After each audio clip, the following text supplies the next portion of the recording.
alunos! Olá, EJA! Sejam muito bem-vindos a mais uma aula aqui na nossa TV Araxá Educa. Espero que estejam todos bem e se cuidando. Vamos para mais uma aula aqui para o grupo 2. Eu sou a Dayana, professora de língua portuguesa. Vem comigo! Hoje nós falaremos sobre os gêneros orais. Mas antes, vamos retomar, aproveitando aí, falando sobre a oralidade, nós falamos em outras aulas sobre o gênero entrevista. Nós falamos sobre entrevista jornalística, entrevista psicológica, entrevista de emprego. Nós falamos sobre linguagem formal e linguagem informal.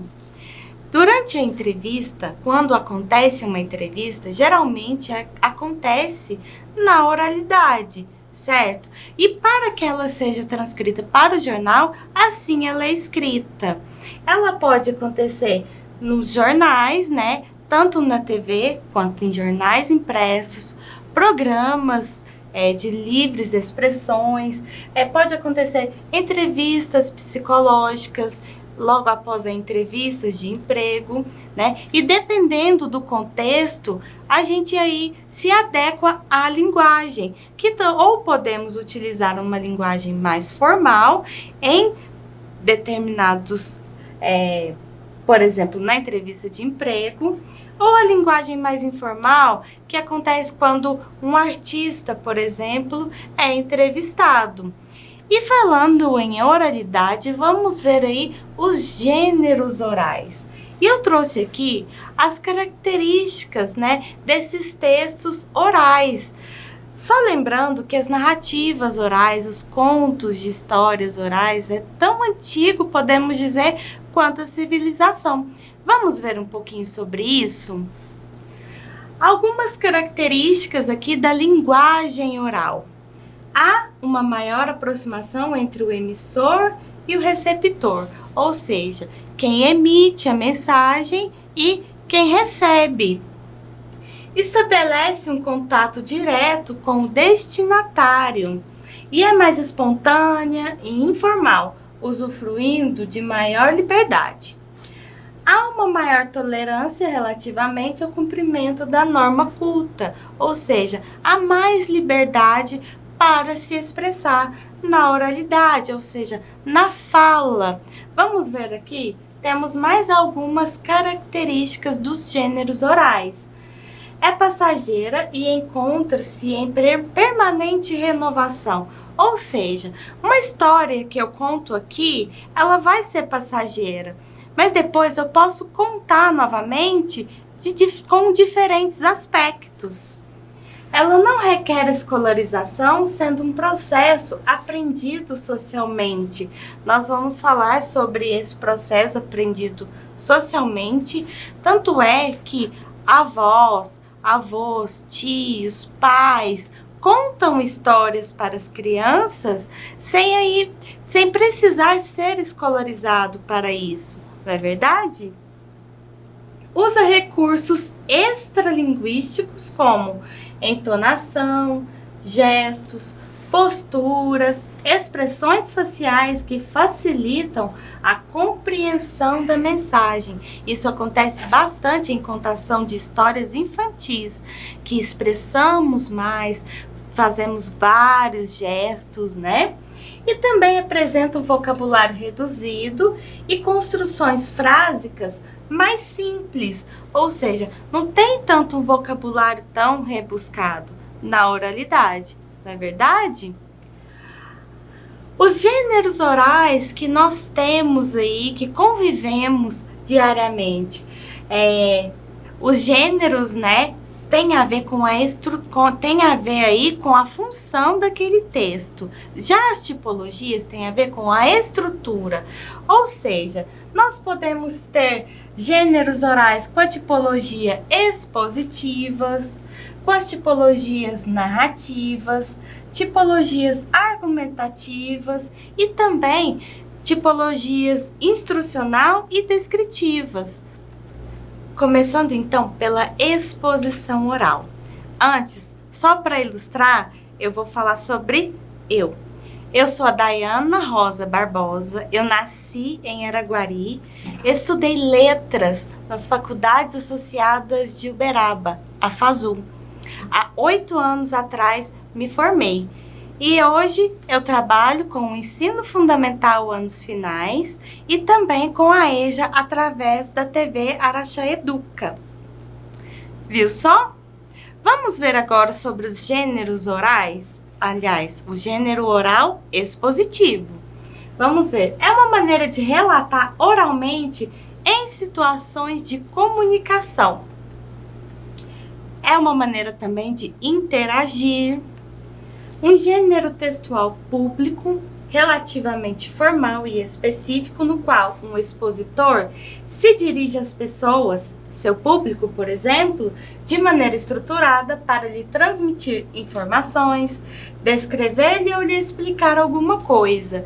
Viu que eu me apresentei novamente, falei sobre mim e daí dei sequência para a aula, ou seja, eu fiz uma exposição, certo? Para tentar interagir com os alunos aí de casa. E agora nós vamos para os gêneros narrativos, mas antes eu quero que você veja esse próximo vídeo. Hoje eu trago uma história que tem muitas histórias por trás dela. O meu pai sempre contava muitas histórias para mim, para o meu irmão e para qualquer criança que chegasse.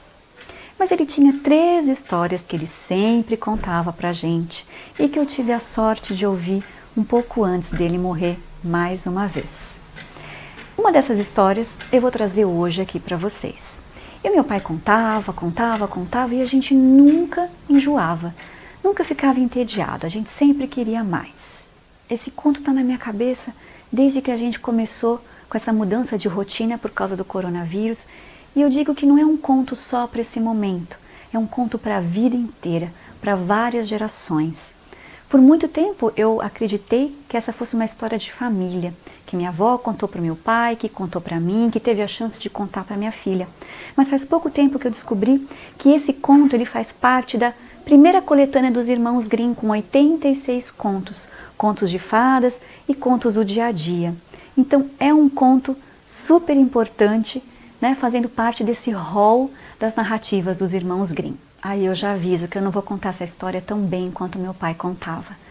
Ela ainda mexe muito comigo, eu fico bem sensível, mas eu quero muito compartilhá-la com vocês. Tem uma lembrança que sempre fica quando eu escuto ainda a voz do meu pai. Ele nunca fazia um ar muito triste, ele contava a história como se fosse um caos. E também ele nunca dava lição de moral, tá vendo? Olha isso, olha aquilo, não. Ele contava a história e deixava a história atuar em cada um. E hoje eu entendo que ele me educava com histórias. Vamos pro conto? Era uma vez um velhinho, tão velho que os seus olhos já estavam turvos, os ouvidos surdos e os joelhos trêmulos. Quando se sentava à mesa para comer, tinha muita dificuldade para segurar a colher e acabava derramando a sopa na toalha e deixando-a também escorrer pela boca. O filho do velho e a nora olhavam para aquela cena com repugnância. E então decidiram que o velho não se sentaria mais à mesa com eles, comendo fora da cozinha. Davam-lhe a sopa numa tigela de barro, e mesmo assim não era muita sopa. O velho olhava com muita tristeza para a mesa e seus olhos se enchiam de lágrima. Certa vez, suas mãos fraquejaram e ele não pôde segurar a tigela de barro, que caiu no chão e quebrou-se.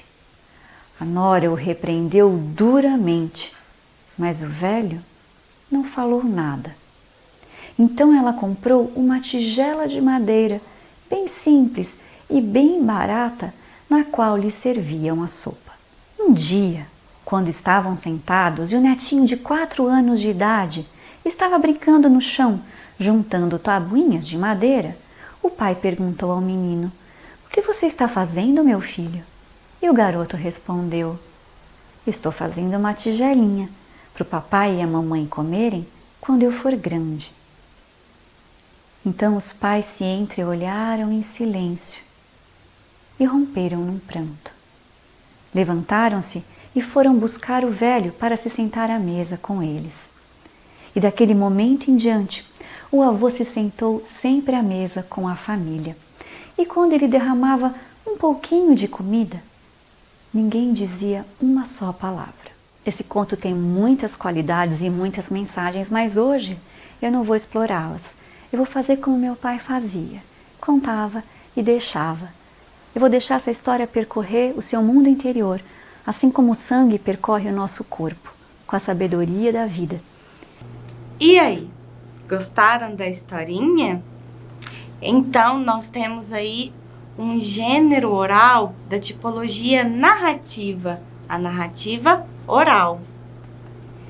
Eu gostaria... Vocês viram, né, que essa história é dos irmãos Grimm, mas na verdade não é de autoria deles. Os irmãos Grimm são dois irmãos, Jacob Grimm e Wilhelm Grimm, que são dois alemães que eram irmãos, que durante a faculdade eles reuniram essas histórias que vinham de geração em geração em um só livro, em uma só obra. E antes essa obra foi intitulada Os Contos Infantis e Domésticos. Depois, Contos de Grimm. Muitas histórias foram reunidas nesta obra. Por exemplo, A Branca de Neve e os Sete Anões, Cinderelas e muitas outras histórias que eram antigamente somente narradas, e eles reuniram em uma obra. E agora, sobre uma outra tipologia, né, dos gêneros orais é a argumentação oral. Vamos ver? Nós vamos nos deparar com a argumentação oral em debates, né, onde um mediador vai dar a palavra para um e depois para outro, e o outro replicar, argumentando seu ponto de vista acerca de um determinado assunto.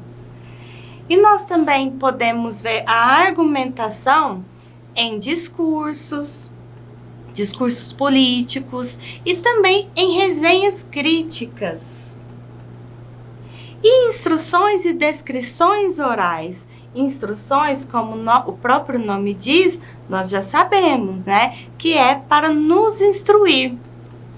E nós podemos encontrar instruções e descrições orais, por exemplo, em treinamentos, onde alguém vai instruir outras pessoas, né? E também em aulas, quando damos instruções, e também quando alguém vai instruir sobre alguma dinâmica, um jogo, uma brincadeira.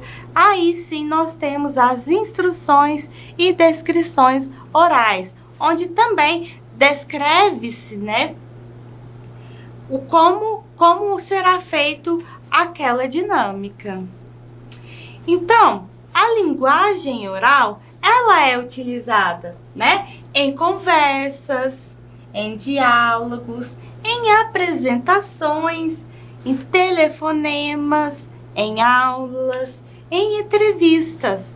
Ou seja, nós utilizamos e muito a linguagem oral, e nós também temos aí a habilidade de nos adaptar com aquele momento, né? Às vezes utilizamos uma linguagem mais formal, com a norma culta da língua portuguesa, em outras situações, uma linguagem mais informal. E essa foi a nossa aula, e eu espero vocês na próxima.